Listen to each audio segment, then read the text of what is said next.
alaihi salam pernah diuji oleh Allah dengan mengalami kebangkrutan. Seluruh hewan ternaknya mati. Aset perkebunannya terbakar habis. Pernah tahukah Anda bahwa Nabi Ayub pun alaihi salam pernah diuji oleh Allah Subhanahu wa taala dengan diwafatkannya seluruh anak keturunan? 12 anak keturunan wafat dalam waktu yang bersamaan. Pernah tahukah Anda bahwa Nabi Ayub alaihi salam pun pernah diuji oleh Allah dengan satu ujian penyakit yang tidak biasa, tak pernah dirasakan oleh orang sebelumnya dan tidak pernah dialami oleh manusia setelahnya. Dan pernah tahukah Anda, dalam setiap ujian yang dirasakan tadi, tak pernah hadir di lisan beliau kegelisahan yang diungkapkan dengan segala cacian?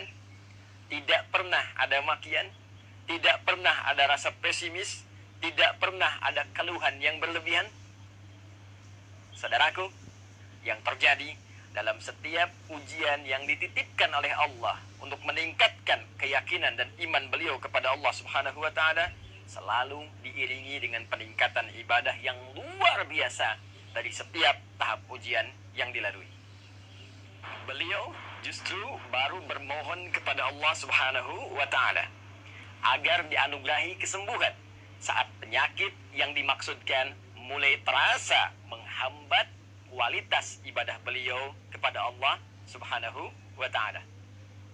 Quran surah ke-21 tentang kisah para nabi Al-Anbiya di ayat ke-83 sampai dengan 84 menjadi penerang kepada kita semua tentang bagaimana cara Nabi Ayub memohon kesembuhan kepada Allah Subhanahu wa taala.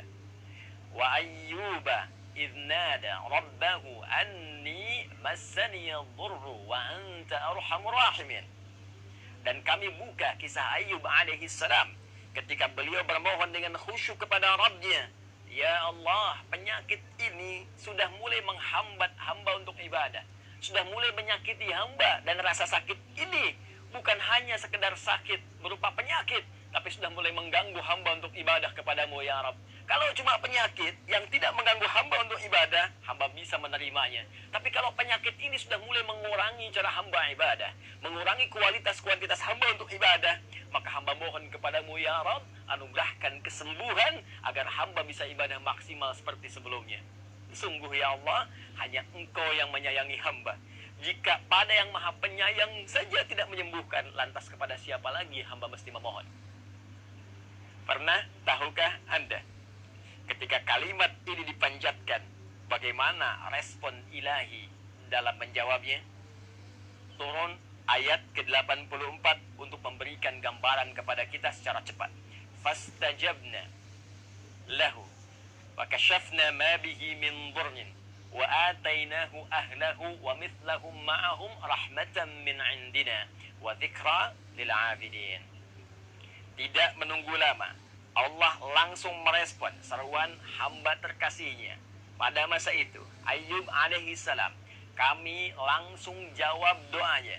Perhatikan kalimat Qur'annya. Kami langsung jawab doanya tanpa jeda, menggunakan huruf fa, harfu atfin rabitin baina syai'aini bila hudud. Huruf perangkai di antara dua peristiwa tanpa jeda. Peristiwa pertama bermohon, peristiwa kedua dikabulkan doanya. Antara bermohon dengan dikabulkan tanpa jeda. Fakashafna ma bihi min dhur. Kami buka, kami hilangkan, kami sembuhkan segala penyakit yang dialami oleh Ayub alaihi salam. Wa atainahu ahlahu wa mithlahum ma'ahum rahmatan min indina. Lalu kami pun dengan kesembuhan yang didapatkan oleh Ayub, anugerahkan kembali keturunan baru 2 kali lipat dari sebelumnya. Ayub sembuh, berkumpul dengan istrinya lagi. Istri mengandung, melahirkan. Setiap lahir kembar. 12 kali lahir, 24 anak keturunan.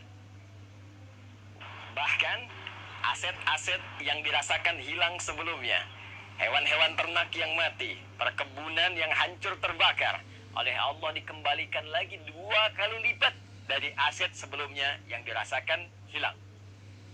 Yang menarik, saudara-saudariku, Allah tidak memberhentikan firman-Nya pada kalimat berupa anugerah bagi Ayub alaihissalam saja.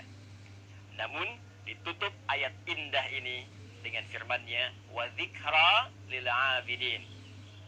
Dan seluruh kisah ini saya buka, kata Allah, untuk menjadi pengingat, menjadi pedoman, petunjuk lil 'abidin, bagi hamba-hamba Allah yang saleh, bagi hamba-hamba Allah yang mengerti, yang mau belajar dari setiap tahap-tahap ujian kehidupan. Seakan Allah ingin memberikan kesan kepada kita, hamba-hambanya yang hidup di masa kini. Saya buka kisah Ayub alaihissalam, boleh jadi kisah ini akan dialami oleh orang-orang di masa depan dengan keadaan yang berbeda, tapi substansi yang serupa. Bukankah di antara kita saat ini pernah mengalami kebangkrutan dalam usaha? Adakah di antara kita saat ini yang diuji dengan wafatnya 1 atau 2 anak keturunan? Adakah di antara kita saat ini yang diuji dengan penyakit yang tidak biasa? Namun bagaimana kita bersikap terhadap Allah Subhanahu wa Ta'ala dengan sekian ujian yang kita rasakan?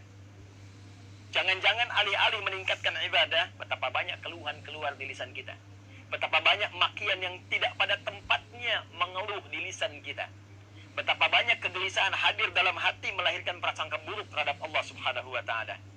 Pernah tahukah Anda bahwa ayat ini diturunkan untuk memberikan pedoman kepada kita serta tawaran jika Anda mampu bersikap seperti Ayub, meningkatkan ibadah, optimis pada anugerah Allah, sabar dalam menjalani ujian, boleh jadi ayat ini juga memberikan satu harapan kepada kita untuk mengabulkan apa yang selama ini kita mohonkan, dan anugerah 2 kali lipat dari apa yang pernah kita dapatkan.